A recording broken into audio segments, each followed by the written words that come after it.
Hello students और BA second year economics में paper first में आज हमारा टॉपिक है assets and liabilities of bank. मतलब बैंक की संपत्तियां एवं दायित्व। सुनिए इसमें थोड़ा। किसी भी बैंक की वास्तविक आर्थिक स्थिति का सही अनुमान उसके चिट्ठे द्वारा प्रस्तुत किया जाता है। इसमें एक बैंक की संपूर्ण लेनदारी और देनदारी का विस्तृत विवरण होता है। एक बैंक के दायित्वों या देनदारियों एवं परिसंपत्तियों या लेनदारियों का विवरण उसके स्थिति विवरण में मिलता है। बैंक के दायित्व यानी कि देनदारियों के अंतर्गत उन राशियों को सम्मिलित किया जाता है जो कि एक बैंक द्वारा अपने अंशधारियों तथा जमाकर्ताओं को चुकाई जानी होती है।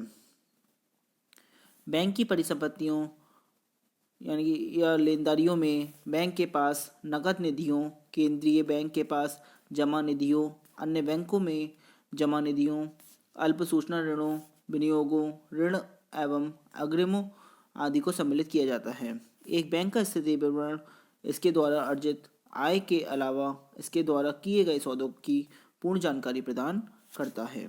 संक्षेप में, एक व्यापारिक बैंक का स्थिति विवरण किसी समय विशेष पर उसकी वित्तीय स्थिति के संबंध में जानकारी उपलब्ध कराता है। अब इसमें आती है सबसे पहले लायबिलिटीज़, मतलब देनदारियां या देयताएं। तो इसमें सुनिए, नंबर फर्स्ट है कैपिटल यानी कि पूंजी। स्थिति विवरण में बैंक अपनी पूंजी को निम्नलिखित रूपों में दर्शाता है।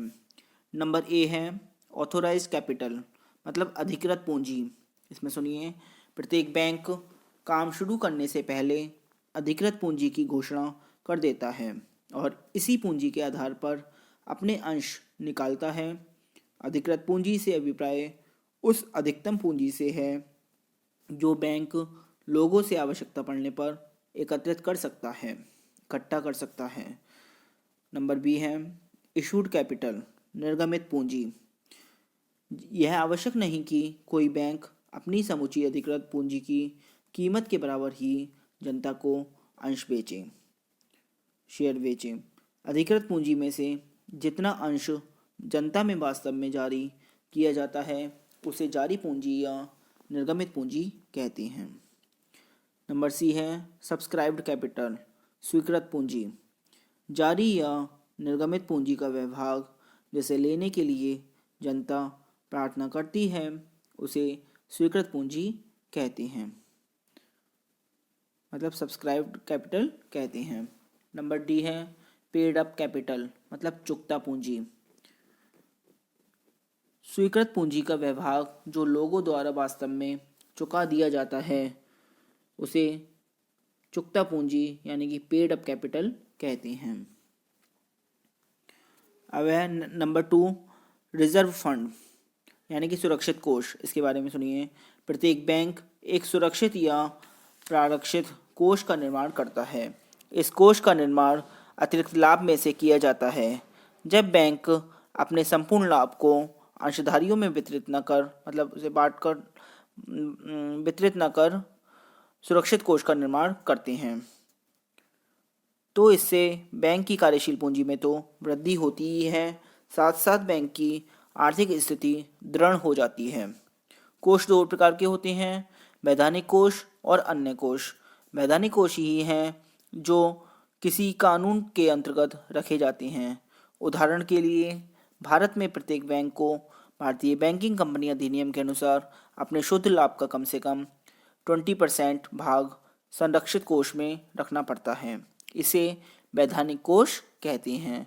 इसके अतिरिक्त बैंक अन्य कोषों का भी निर्माण करते हैं, जैसे अपने कर्मचारियों के लिए भवन निर्माण कोष, भविष्य निधि कोष आदि, जिनका उपयोग आवश्यकता अनुसार किया जा सकता है। नंबर थर्ड है डिपॉजिट्स यानी कि जमा राशि। इसके पश्चात बैंक चालू सावधि जमा तथा अन्य खातों की धनराशि का विवरण देते हैं। नेक्स्ट है number fourth loans from banks, मतलब अन्य बैंकों से ऋण। इसमें दूसरे बैंकों से लिए गए ऋण का ब्यौरा लिखा जाता है। पहले देश के अंदर के बैंकों से और उसके बाद विदेशी बैंकों से प्राप्त ऋण लिखा जाता है। नेक्स्ट आता है नंबर 5 बिल्स पेबल यानी कि देविल। जिन बिलों का भुगतान करना बैंक स्वीकार करता है, यहाँ उन सब का कुल जोड़ लिखा जाता है। अब आता है नंबर 6 अदर बिल यानी कि अन्य बिल।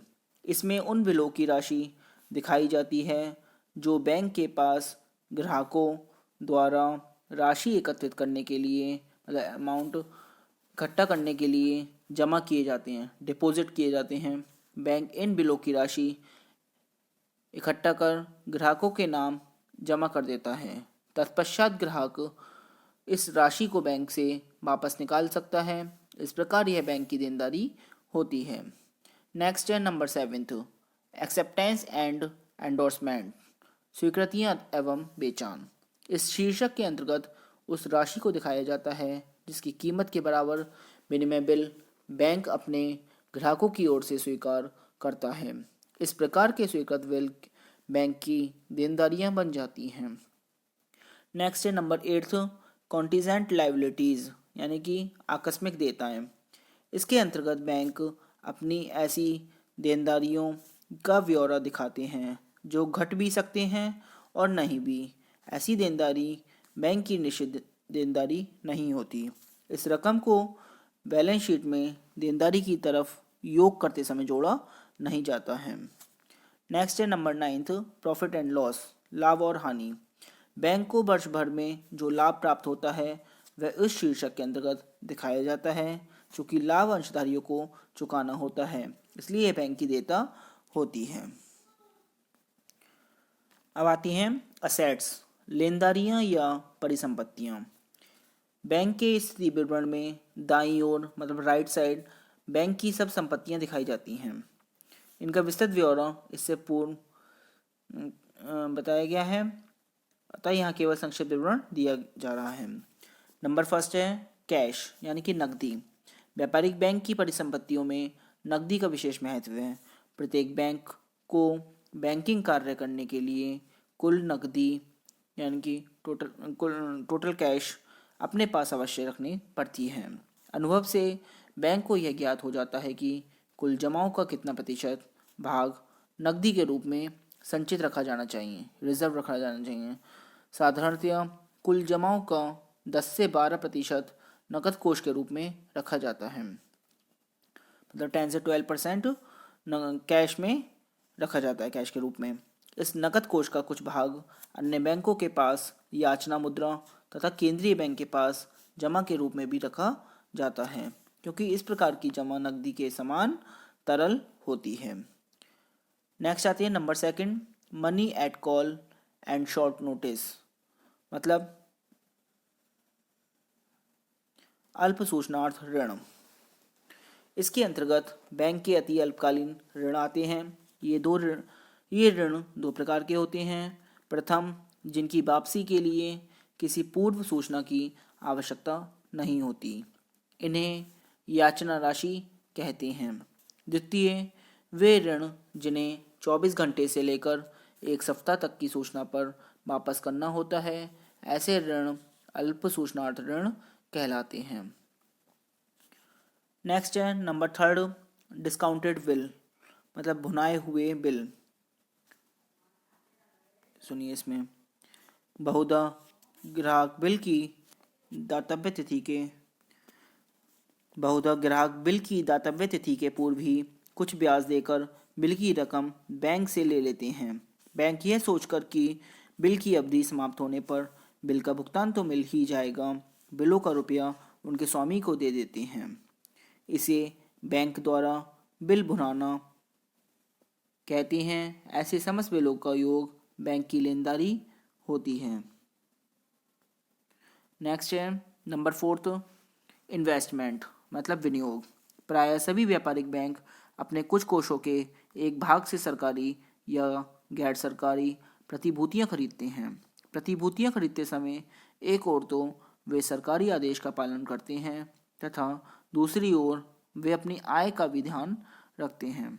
इस प्रकार प्रतिभूतियां खरीदना रकम लगाने की नीति का एक भाग होता है। नेक्स्ट आता है नंबर 5 लोन्स एंड एडवांसेस, मतलब ऋण तथा अग्रिम। ऋणों तथा अग्रिमों का व्यापारिक बैंक की परिसंपत्ति की अनुसूची में विशेष महत्व है। साधारणतः 50% से यानी कि 50% से अधिक जमाओं को ऋणों तथा अग्रिमों के रूप में ब्याज पर उधार देकर बैंक लाभ प्राप्त करते हैं। इन ऋणों पर बैंकों को ऊंची ब्याज दर प्राप्त होती है क्योंकि इस प्रकार के ऋणों में जोखिम होती है, तरलता का अभाव होता है। सरकारी ऋण पत्रों के समान संकट के समय बैंकों को नकदी की आवश्यकता पड़ने पर इनको तुरंत नकदी में नहीं बदला जा सकता है। साधारणतः बैंक के स्थिति विवरण में ऋण तथा अग्रिम इस क्रम से अलग अलग उपशीर्षकों के साथ दिखाई जाती हैं। पूर्णतया सुरक्षित ऋण, व्यक्तिगत प्रतिभूतियों पर दिए गए ऋण, ऋण जिन पर ऋणी की व्यक्तिगत प्रतिभूति के अलावा अन्य व्यक्तियों की भी व्यक्तिगत जमानत है, बिना प्रतिभूति के ऋण, बैंक के संचालकों तथा अधिकारियों को दिए गए ऋण, ऐसी फर्मों तथा कंपनियों को दिए गए ऋण जिनमें बैंक के संचालक किसी भी रूप में संबद्ध हैं, अन्य बैंकों पर ऋण। नेक्स्ट आता है नंबर 6 एक्सेप्टेंस एंड एंडोर्समेंट्स, मतलब स्वीकृतियां एवं बेचान।